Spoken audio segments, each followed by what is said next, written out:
আমার জন্মদিনের সকালটা যে এত মিষ্টি হতে পারে সেটা আমিও এক্সপেক্ট করিনি। সূর্য ওঠা থেকে শুরু করে তার আলো, পাখিদের কিচিরমিচির আর মোরগের ডাকের সাথে আমার জন্মদিনের সকালটা শুরু হলো।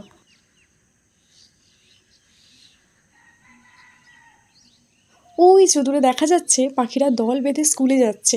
হ্যাঁ, যখন আমিও মর্নিং স্কুলে পড়তাম তখন আমার বাবা মা এটাই বলতো যে পাখিরাও সকালে ওঠে, তোদের মতনই তারা স্কুলে যায়। আর বোকার মতন আমিও বিশ্বাস করে ফেলতাম আর ভাবতাম শুধু আমিই কষ্ট করে উঠি না, ওরাও কষ্ট করেই ওঠে।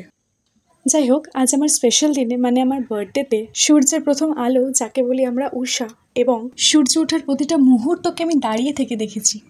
টিকিট কেটে অনেক জায়গায় ঘুরতে গিয়ে তো অনেকবারই সানরাইজ দেখা হয়েছে, কিন্তু জন্মদিনে বাড়ির ছাদে দাঁড়িয়ে সানরাইজ দেখার ফিলিংসটা মনে হয় অনেকটাই আলাদা, অনেকটাই নিজের। তাই শুধুমাত্র আজকের জন্যই আমি সূর্য ওঠার প্রতিটা মিনিট ফোনে ক্যাপচার করে নিজেকেই গিফট করলাম। প্রত্যেক দিনের সকালটাই মিষ্টি হয়, কিন্তু আজকের জন্য এটা আমার কাছে বেস্ট গিফট। তাই আজকের ভোরের সূর্যকে আমি দূর থেকে আলিঙ্গন করে টাচ করে আমি নিজেকে বলতে চাই, হ্যাপি বার্থডে টু মি।